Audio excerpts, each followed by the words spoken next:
नमस्कार साथियों, मैं पंकज एक बार पुनः आप सभी का स्वागत करता हूं आपके अपने परिवार में। अगर आप बिहार शिक्षक भर्ती में फॉर्म अप्लाई करने वाले हैं और बिहार से आप बाहर के हैं, अदर स्टेट के हैं, जैसा कि आपको पता है कि अब अदर स्टेट को भी अलाउ कर दिया है सरकार ने, उसका भी आप देखेंगे संशोधन करके। तो अदर स्टेट से हैं और आपको इसमें अप्लाई करना है और अप्लाई करने में आपको समझ में नहीं आ पा रहा है कि फॉर्म कैसे भरना है, क्या क्या भरना है। तो आपको फॉर्म का वो टोटल प्रोसेस आपको भर के बताएंगे और कहाँ पे छात्रों को, भाइयों को कंफ्यूजन हो रही है वो भी आपको बताएंगे। क्योंकि मैंने ये फॉर्म को आज ही फिलअप किया है, तो मेरा आप पीडीएफ भी देख सकते हैं। मैंने जो फॉर्म फिलअप किया है किसमें आपको क्या भरना है, कि सी टेट का जो सर्टिफिकेट नंबर मांग रहा है तो उसको भी लेके देखेंगे। छात्रों में कंफ्यूजन है, वहाँ पे भी कुछ सीरियल नंबर और कुछ सर्टिफिकेट नंबर भर देना है।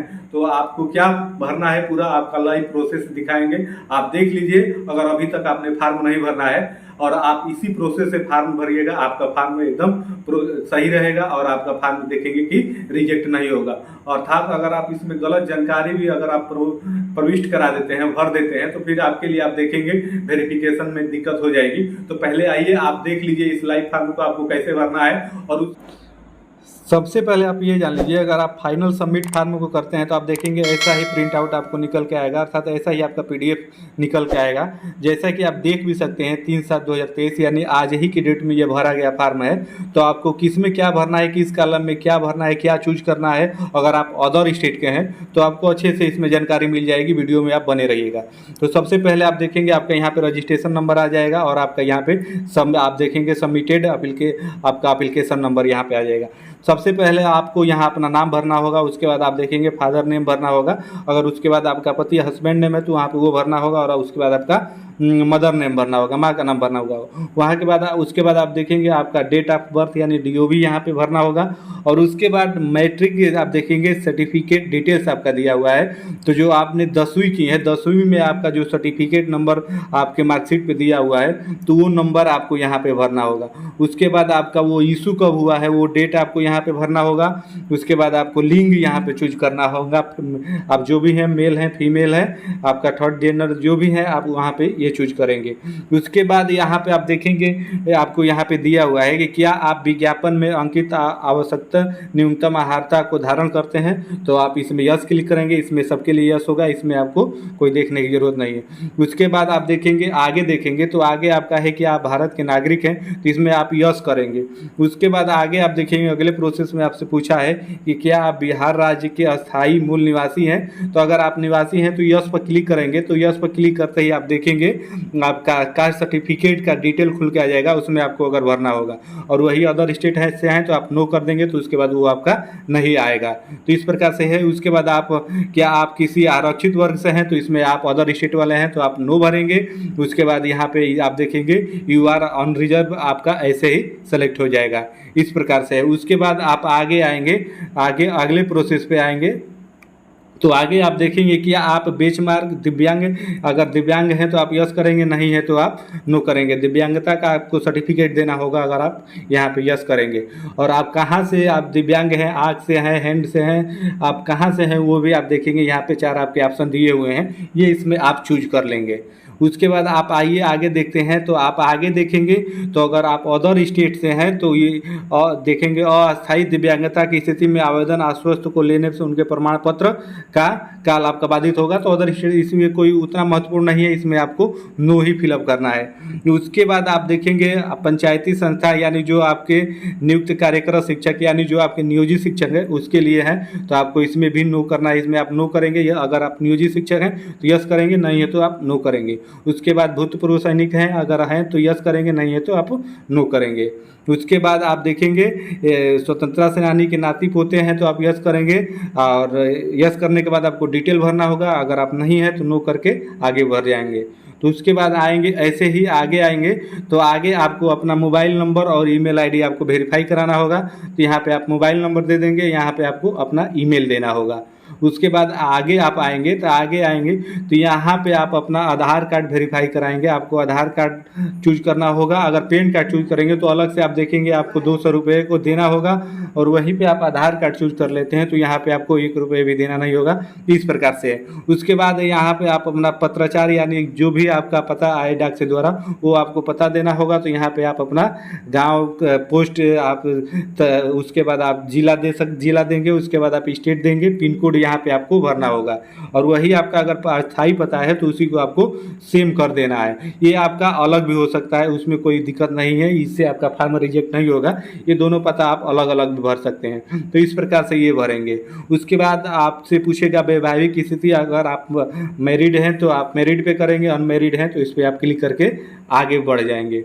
उसके बाद आप आगे आएंगे तो यहाँ पे आप देखेंगे कि आपसे पूछा है पात्रता परीक्षा के बारे में, तो आप क्या उत्तीर्ण हैं आपको ये यहाँ पे भरना होगा। तो पात्रता परीक्षा, दक्षता परीक्षा आप उत्तीर्ण हैं तो आप यस करेंगे।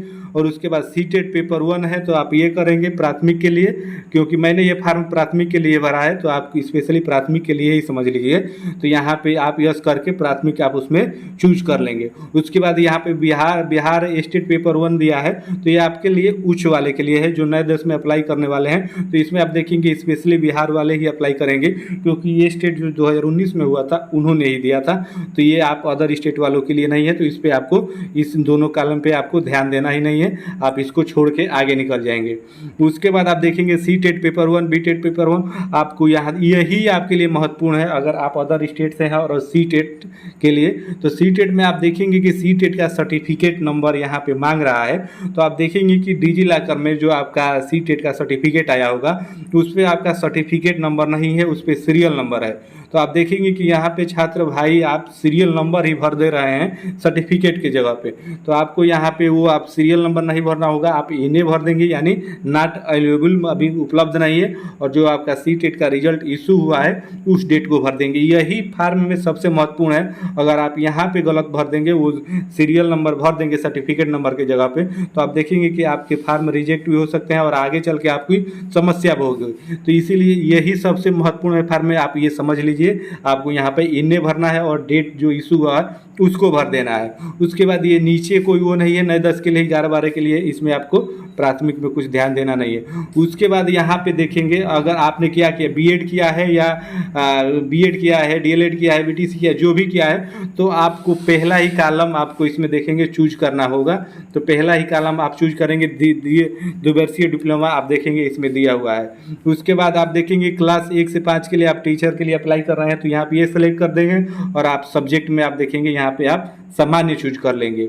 उसके बाद आप आगे आएंगे तो यहाँ पे आप देखेंगे आपको ग्रेजुएशन का अपना डिटेल देना होगा। तो आप यहाँ पे स्ट्रीम भर देंगे। तो स्ट्रीम में आपको विषय आप देखेंगे, विषय आपको चूज करना होगा, जो अंतिम वर्ष में आपको विषय जो है वही आप भरेंगे।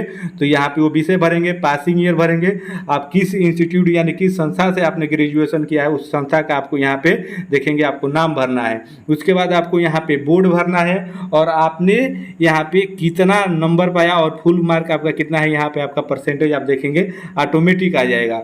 उसके बाद आपने बीएड किया है, बीटीसी किया है, डीएलएड किया है, जो भी किया है, तो यहाँ पे आपको डिटेल भरनी होगी। तो आपने किस सब्जेक्ट से किया है, तो अगर आप बीटीसी किए हुए, डीएलएड जो किए हुए हैं यूपी से हैं, तो आप यहाँ पे आर्ट भर सकते हैं, क्योंकि आर्ट जो आपने ग्रेजुएशन किया आर्ट से और उसके बाद बीटीसी किए हैं तो आपको वहाँ पे आर्ट भरना होगा। और वही आप साइंस से आए हैं, मैथ से आए हैं, तो वहाँ पे आप इस प्रकार से आप अपना देख के भर लेंगे।